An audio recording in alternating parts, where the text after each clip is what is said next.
Buenas noches. Buenas noches. ¿Cómo están ustedes? Bueno, Tronati, auspicie el programa, muchísima gente hoy en el Teatro Presidente Alvear, gracias. Auspicia La venganza será terrible, Café Cabrales. Cabrales significa buen café. Banco de la Ciudad de Buenos Aires, solidez y rentabilidad. Medicorp Argentina Medicina Privada, 815-1277. Instituto Provincial de Lotería y Casinos de la Provincia de Buenos Aires, obrando en beneficio de todos. Provincia Seguros, tan seguro como un banco. Provincia Seguros. Ministerio de Cultura y Educación de la Nación. La droga no libera, solo te encadena a la muerte. Secretaría para la Prevención de la Drogadicción. Muy bien, Dolina. Bueno, ¿tiene usted algún saludo de eso que tiene usted, pagos? Sí, pagos sí, tengo uno. Tengo un saludo para la familia Monteleone de Avellaneda. Muy bien. Saludos a la gente de prensa de Boca Juniors que estuvo por aquí hace un ratito.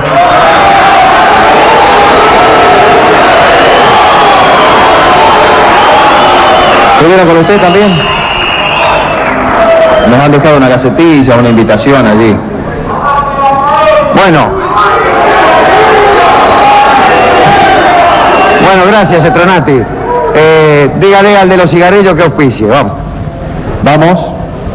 Le Mans Suaves, suaves por naturaleza, presenta a Alejandro Dolina y su bloque Reflexiones. En la venganza será terrible. Bueno, hoy vamos a irnos a Persia. Actualmente se le dice Irán. Y allí han prosperado algunas doctrinas que dividían al mundo en dos campos, el campo del bien y el campo del mal. Y desde luego el primero de los maestros que empezó con esta historia fue Zaratustra, Zoroastro para los griegos. Se sabe poco de su vida. Debió ser una especie de clérigo cantor, un saotar, le llamaban los persas. Eran unos sujetos que se aislaban, iban al desierto, y con la ayuda de sustancias tóxicas o alucinógenas, tomaban un poco de acaroína, digamos. Entraban en trance y se acercaban a la divinidad hasta convertirse en sabios, tipos que lo sabían todo. Los persas les llamaban saoyans a estos tipos. Se le supone, digo a Zaratustra, nacido alrededor del 628 a.C., en una ciudad que hoy no existe, se llama Rages, en Persia.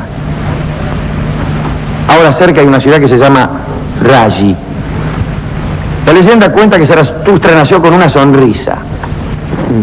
No se sabe bien de qué reía. Es raro, además, tranquilos.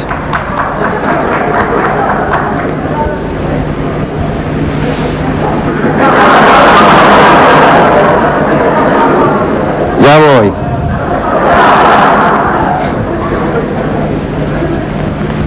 Es raro que alguien nazca sonriendo. Además, los chicos por lo general tienen la boca de un tamaño tal que es difícil discernir qué cosa es una sonrisa en un recién nacido. Son bocas enormes, que se abren de modo desparejo, carecen de dientes, se babean, de modo que es muy difícil decir, este niño sonríe.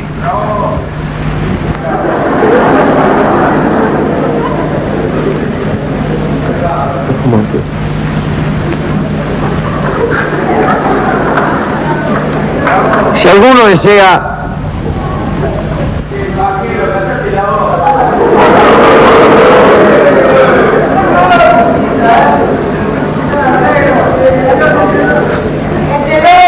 no, está bien.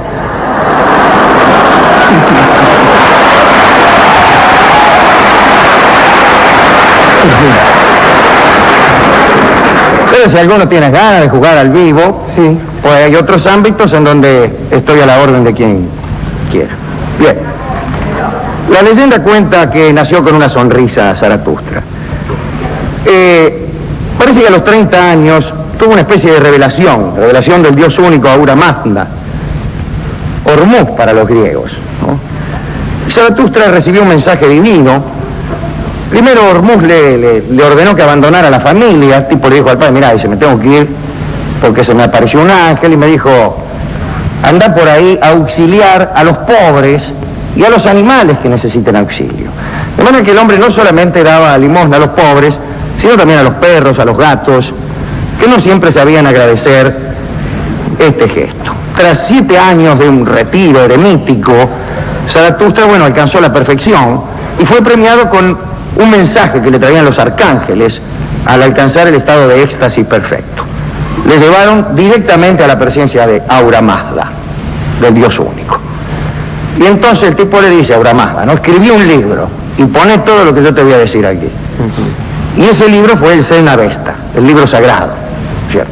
Que fue también una rebelión contra el politeísmo, porque antes de esta manera de pensar, los persas tenían un panteón de dioses, pero enorme. Muy bien. Y Ahura Mazda le contó todo. Mira, aquí las cosas son así, hermano. Yo te voy a revelar cómo es este cuento de la creación, cómo se creó el mundo. Yo saqué el universo de la nada por mi voluntad y he evitado que este universo se deslice hacia otro universo que hay. ¿Cómo 2 universos? Sí, dice, porque acá estoy yo y está también Ahriman. Vamos a interrumpir, si usted quiere, el programa.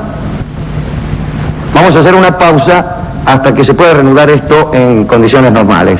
Yo soy un artista serio, aunque torpe, pero así como respeto al público con mi trabajo, aspiro a ser respetado también. De manera que, ante la imposibilidad de lograr esto, vamos a interrumpir este programa. Lo lamento mucho por los miles de oyentes que tienen que soportar esto. Pausa.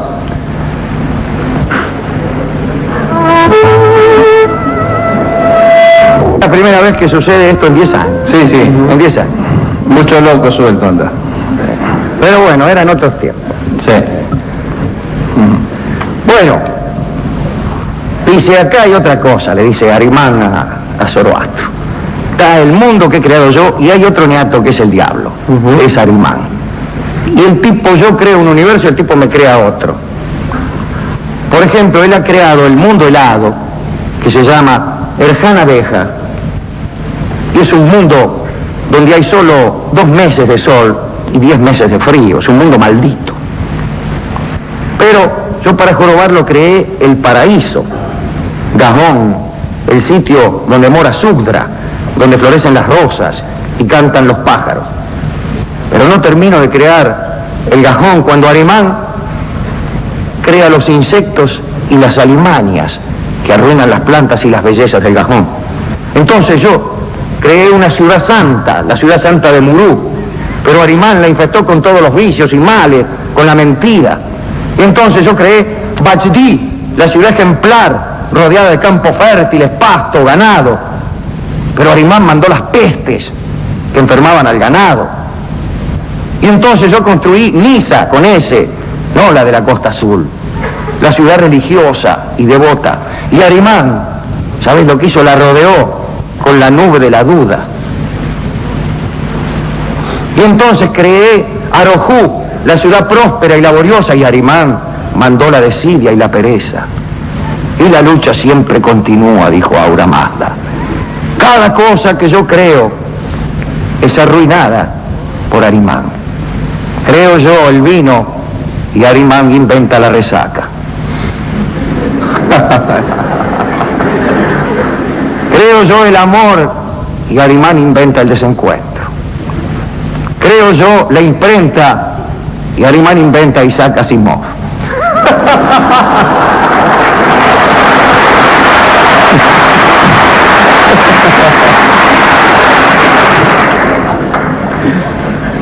Bien, según el libro que escribió ante esta revelación Zoroastro, esta lucha va a durar 12.000 años.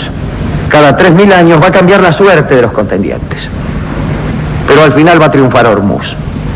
En ese momento, un meteoro caerá de los cielos y envolverá al mundo en una especie de fuego abrasador. Pero después de ese fuego, que será también purificador, todos alcanzarán la inmortalidad.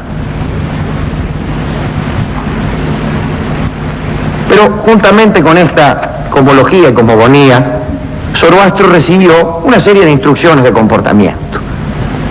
Y así Aura Mazda le dijo, mira, hay que quemar los restos mortales y no entregarlos sacrílegamente a la tierra. Y entonces los persas construían unas torres en la cúspide de las cuales ponían a los cadáveres y les prendían fuego porque no querían contaminar nada. Les parecía que un cadáver era la cosa más aborrecible del mundo.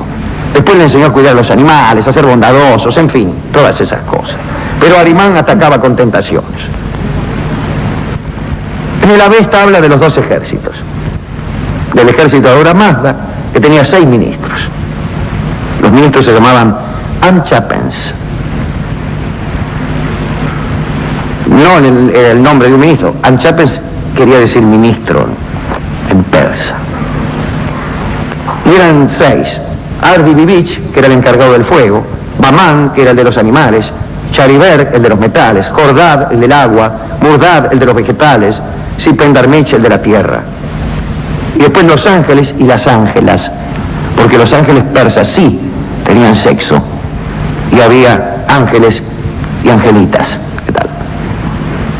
Y el ejército del mal, el ejército de Arimán, integrado por divis, por diablos. Tenía a Eshma, que era el de la ira, a Comano, el Tano Acomano, que era de las tentaciones, Indra, que era el que manejaba a los condenados del infierno, Naus y Jaita, qué lindo nombre, ¿no? El de la soberbia, Sorú, ¿qué hace Sorú? Sobrenombre era. Claro, que aconsejaba el mal a los dirigentes y también a los obritos, y después estaban los demonios menores que jocobaban por allí. Según los persas, el ser humano había heredado la culpa del pecado de Shima y Simé, que eran los primeros seres humanos que se habían rebelado contra Aura Mazda. Bueno, al fin de la vida, las almas pasaban sobre el puente de Chimbat, del cual hemos hablado alguna vez aquí. Un puente tiro sobre el infierno, que era ancho y recto para las almas puras, pero era sinuoso y estrecho para los atorrantes. Entonces cuando un sinvergüenza pasaba sobre el puente Chimbat, se le hacía estrecho el camino y ¡fah! Se caía, y ahí abajo lo atajaba Arimán y se lo lastraba. Pero esta es la primera de las doctrinas que florecieron en Persia. Sin beligerar con esa doctrina, más bien metiéndose dentro de ella, aparece otro dios, Mitra. Era un dios de origen babilónico, un dios que estaba solamente en el cielo, no bajaba a la tierra. Nacido quizá en la India también. Algunos dicen que en Babilonia, otros que en la India. Bueno, ahí el monoteísmo se venía en banda con otro dios que se metía. Entonces dijeron, bueno, en realidad no es un dios, sino que es una especie de santo venerable. Decían que vivía en la montaña hendida, que era la que quedaba a la desembocadura del puente Chimbat. El caso es que Mitra se va desarrollando cada vez más y más como dios solar. Tiene 2 ayudantes, Cautes y Cautopates. A Cautes se lo representa con la antorcha para arriba y a Cautopates con la antorcha para abajo. Y representan la juventud.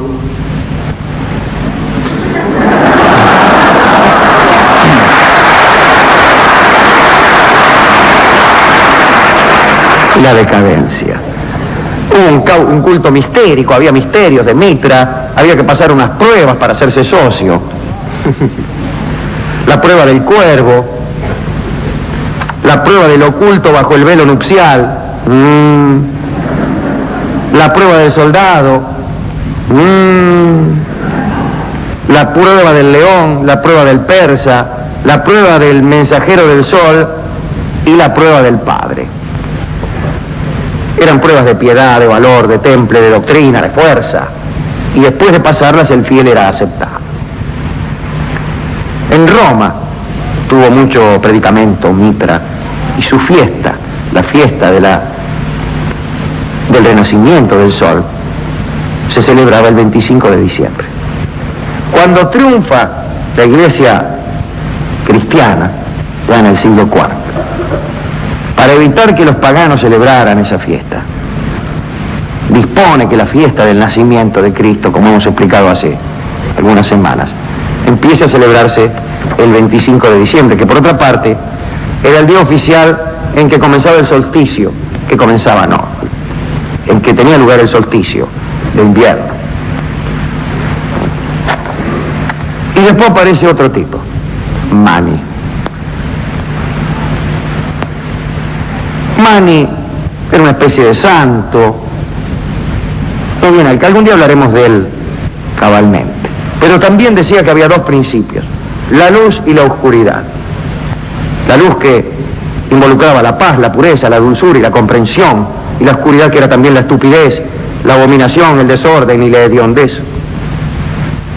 Fíjense ustedes qué raro. Para Mani la luz era el norte, estaba en el hemisferio norte, y la oscuridad en el sur. Es un pensamiento parecido al que tienen algunos dirigentes del mundo. Complicadísimos avatares históricos iban a conducir, según Mani, a una separación del bien y el mal que por el momento estaban misturados. Y se iba a venir un apocalipsis, el mundo iba a arder durante 1468 años y después a lo mejor íbamos a tener suerte. Esas tres doctrinas pasaron por el mismo lugar, por Persia. Seguramente una fue hija de la otra. Pero todas tienen esta idea de dualidad, del bien y el mal luchando, de la luz y la oscuridad disputándose el mundo. Pero también es una tentación para el pensamiento en todos los órdenes creer que cualquier idea se divide en dos ópticas antagónicas. Y ahí están ideas milenarias, ius positivismo o ius naturalismo, liberación o dependencia, democracia o dictadura, Perón o Braden, Pacho o Donnell.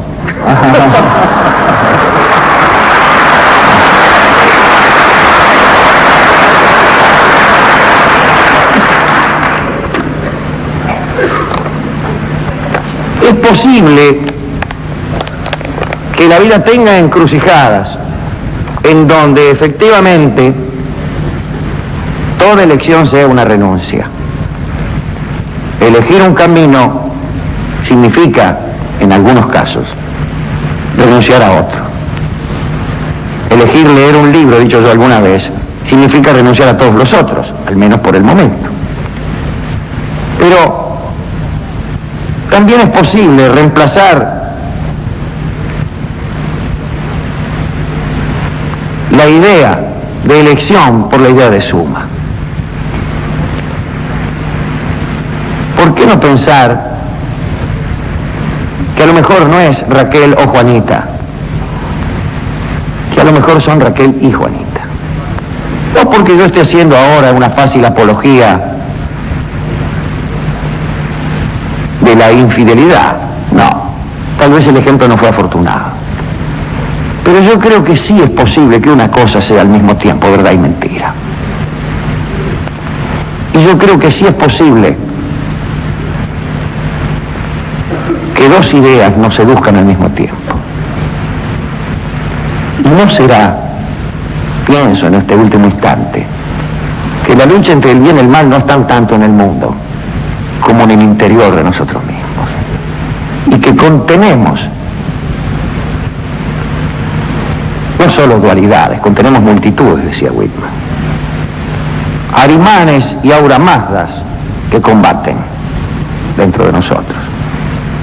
Y uno nos dice, como en la vieja historieta del Patoruzú, donde un demonio y un ángel se disputaban la voluntad de Isidoro, uno nos dice anda para allá, y otro nos dice anda para acá, pero hay otro que nos dice anda para los dos lados.